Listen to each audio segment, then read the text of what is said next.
I'm Chef Lynn. Welcome to the Flavor Secrets Kitchen. Today we're making a really fun dish, and it comes to us from Peru. In fact, from the time of the Incas, a long, long time ago.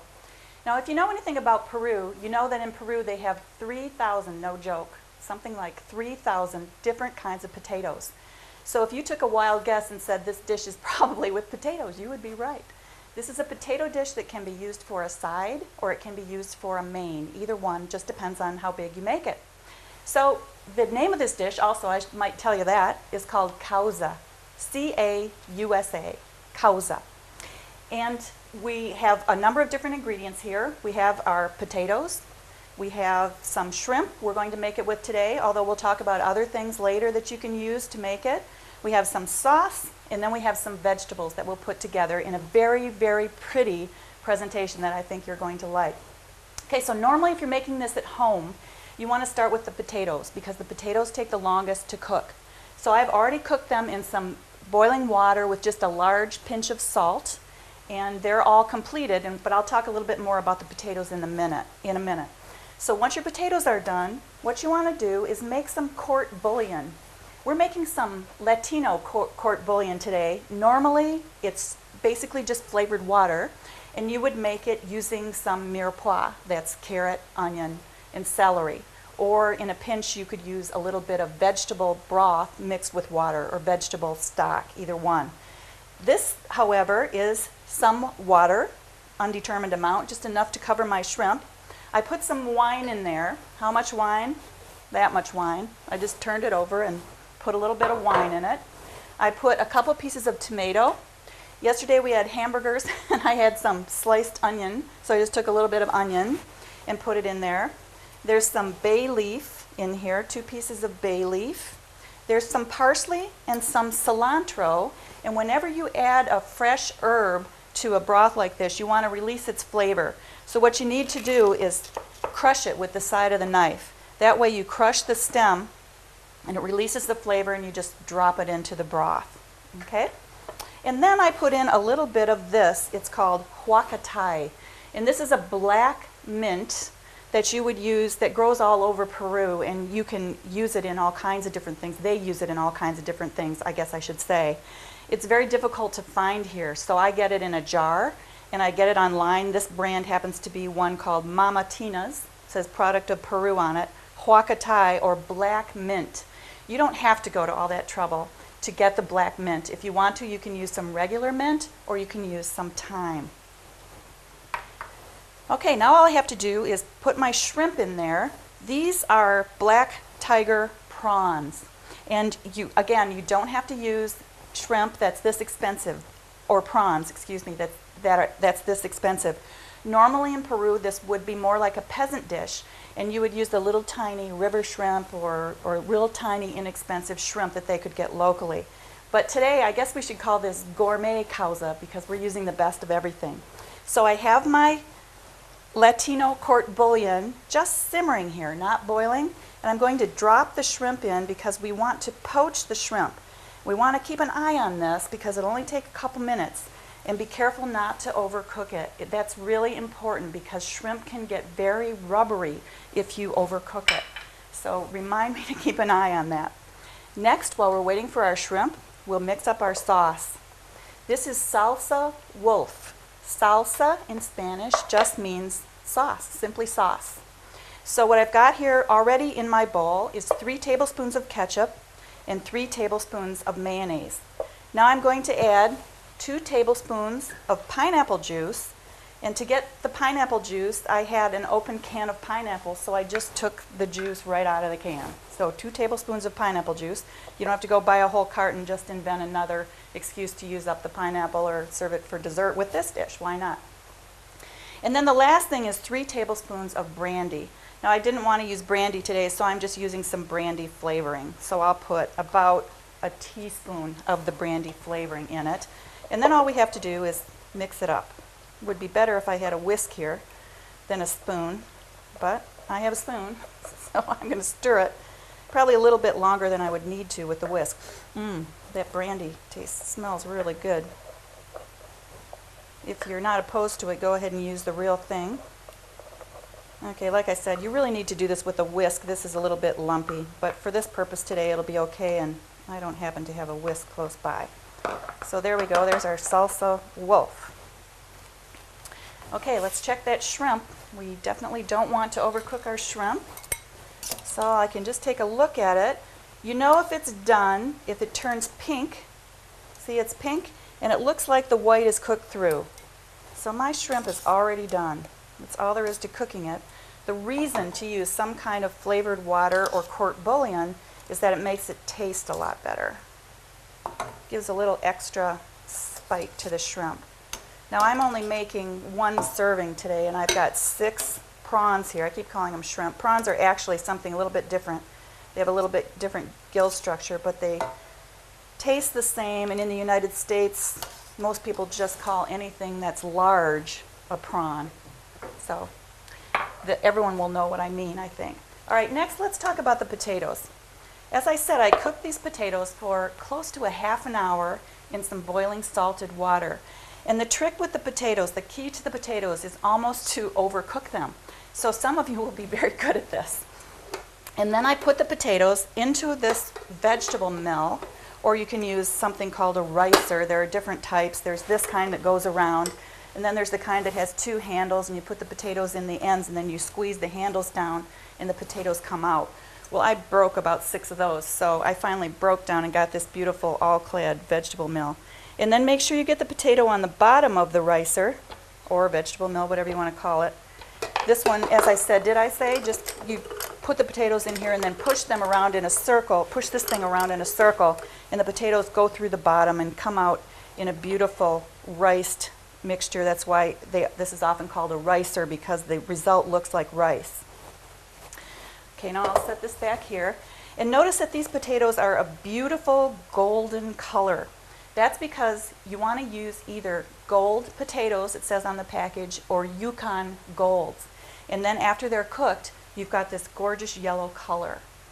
To the potatoes, I'm adding 2 tablespoons of, you can use either corn oil or vegetable oil. Then I'm using 2 tablespoons, everything's 2 tablespoons here for this part, 2 tablespoons of lime. So I'll cut my lime in half. That's about 1 whole lime, depending on how large your lime is. And I've got just a little sieve here to catch the seeds, which is kind of a nice way to put the lime in. I don't want to squeeze the lime too hard here. I don't want to get totally all of the juice out of it, because then it gets a little bit bitter toward the end. You start getting a little bit of the pith inside there. So I'm going to squeeze what I think is about 2 tablespoons of lime. This gives this part of the dish a nice, bright, fresh tasting flavor. And then the last ingredient for the potato mixture is 2 tablespoons of ají amarillo. In Spanish, ají means pepper, and amarillo means yellow. So yellow pepper. And in fact, I've got a jar of these so you can take a look. That's what they look like when they're whole. Sometimes you can find these in the market, and you can make your own paste. You don't have to buy it. You can find this in the Detroit area where I am, in Mexican Village, in the markets there, or you can order them online. Again, I'm using the brand called Mama Tina's, but there are other brands if you're like. They don't pay me anything to say that, but I like their products a lot. You can also make your own. If you can find the jarred peppers, just take the skin off and take the seeds out, because that's what causes the heat in the peppers. Take the seeds out and then just put it in your food processor and make a paste. That's all this is really, it's a paste. If you look at the ingredients in this jar, it's peppers, salt, and a little bit of citric acid. So again, the citric acid, which is why we put the lime in here, brightens up the flavors. So they've put that in this sauce too. So this is the time of year when we're doing this. It's winter here in Michigan, and I couldn't get the fresh peppers to show you how to boil them down. But if you want to get the fresh peppers in the summertime, all you do is boil them in water until they're soft, then dump off the water. Then put some more water on, boil them again, dump it off, and do it again, and dump it off. That way, these are very hot peppers, and that way you reduce the heat in the pepper quite a bit. So 2 generous tablespoons of the ají amarillo paste. Find it online or in your local market. if you can. And then all we have to do is mix this together. And I want to add just a little bit of salt, which, by the way, the Incas had a lot of. If you've ever been to Peru, you can see the salt estuaries. They're amazing, huge and gorgeous. And then they wouldn't have had pepper, but I'm adding a little bit of white pepper here, which we use nowadays. It's a light dish, so I'm using white pepper because it'll look prettier. I don't want to have black spots in this particular thing. And this is very thick. The ají amarillo paste adds a gorgeous dark yellow color to the already yellow potatoes. In fact, I'm having a dinner party this week and I'm going to make these potatoes and serve them underneath beef. And then the last thing I want to add is a little more heat, about a teaspoon of Tabasco sauce. I won't measure it. You may want to stick to more like a half a teaspoon of Tabasco sauce so that your potatoes don't get too hot for you. And then just mix it together, and you can see I've got this absolutely gorgeous, almost dough-like mashed potatoes. Now, I just said a second ago I was going to serve these under meat this Friday, but what I'll do is, I don't want this to be quite so much like a dough for that purpose, so I'll thin it maybe with a little cream or something like that, maybe a little chicken broth, so that I don't add too many fat calories. Alright, so there's a gorgeous looking dough. Next I need some tomato. And notice there was no butter in that. This is really a pretty healthy dish. So I'm just going to make a little bit of chopped tomato here. Whenever you want to have dice, first thing you always do, as I've said so many times, is to make julienne strips and then come back across it in the other direction and make some dice. So that's really quick, doesn't take long, and we'll put this over here in our little dish. I'm sure this kind of looked like a jumbled up mess when you first tuned in, but there was some method to my madness here with all this stuff sitting around. So there's our tomato ready to go, and now we need a little bit of avocado, but I'm going to wait to chop that until the very last, because as you know with excuse me, as you know with avocado it'll turn brown. Now for one serving of this, as I said, I don't need 6 shrimp, I probably only need 4. Now I just want to have some nice big chunks of the shrimp, fairly uniform, but it doesn't have to be exactly diced, perfectly square. You just want to make it bite-sized. Even, yeah, 4 shrimp is even, 4 prawns is even quite a bit for this dish. And then I have 2 for a snack. All right, I'll move this back over here. So now I've got my sauce finished that I wish was whisked, but I don't have a whisk.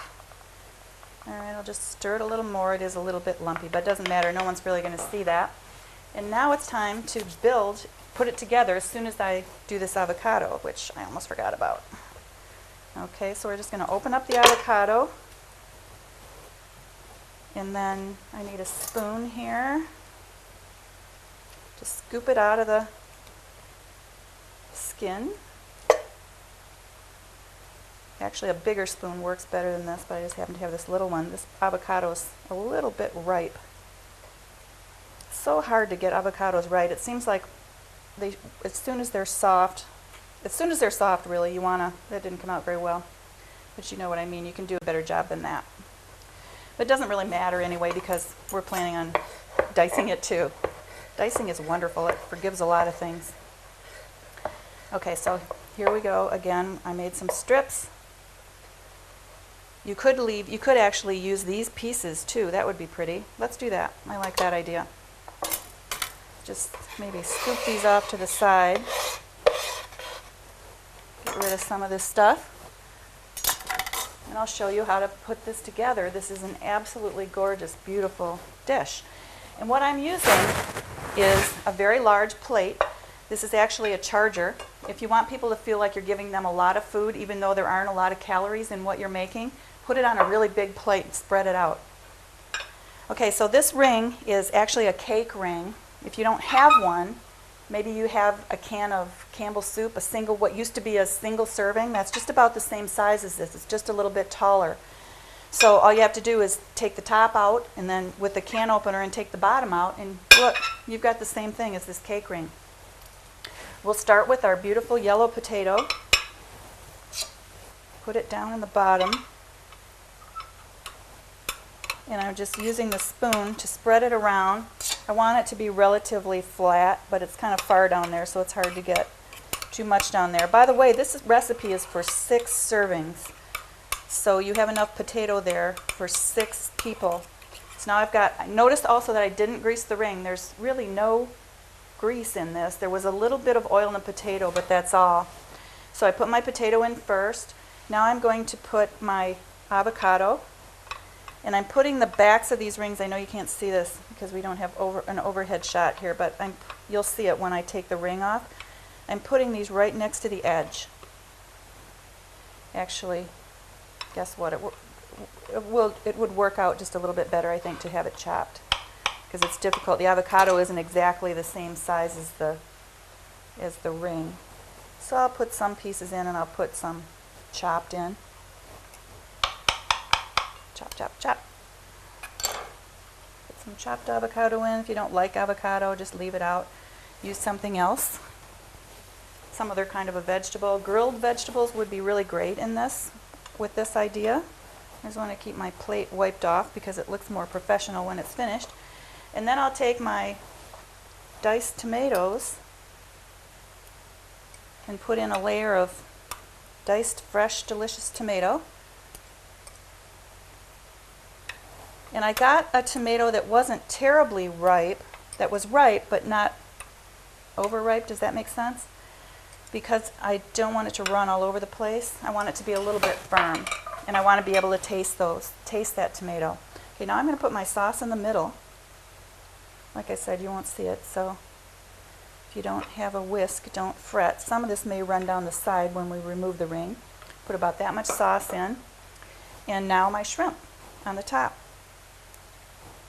Oops, I'm giving away my whole pieces here. Okay, so now you can put as much shrimp as you can fit in here, or prawns, shrimp or prawns, whatever you want to call it, I don't care, in here until you get pretty much to the top of the ring. I'm maybe 1/4 of an inch from the top of the ring.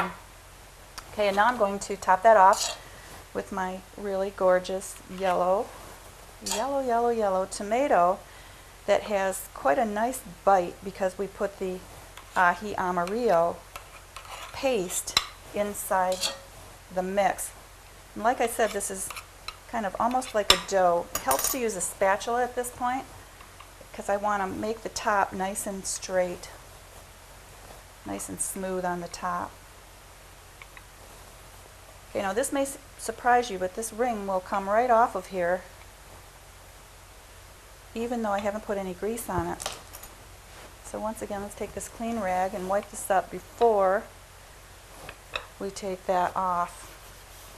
Okay, now let me get a few things out of the way here. Set them in back.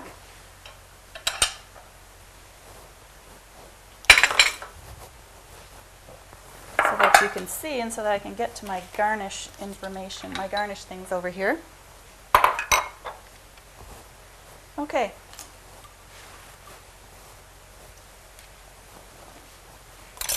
Everything out of the way. Okay, now I can take this ring and just carefully, and notice that I put it to the left side of the plate because I have one more thing I want to do here.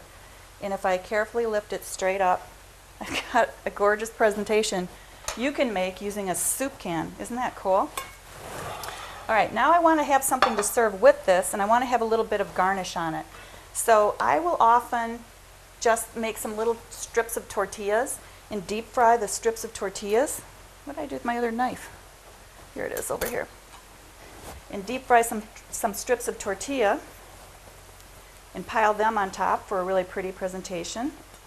Or if I want to keep it totally fat-free, except for that 2 tablespoons in the potatoes, which 6 people share, I can also make a little vegetable garnish. And what I've got here is some fresh snow peas.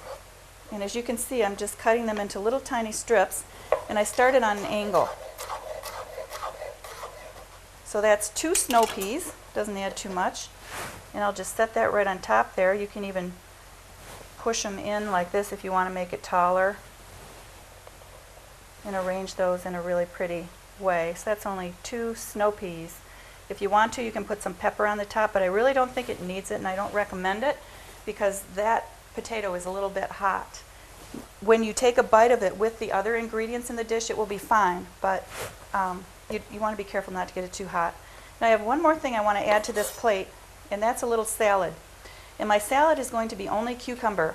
So I've got an English cucumber here, and I'm taking maybe a third of it. That's like 20 calories. All right, now where's my other knife? What did I do with that? All right, over here.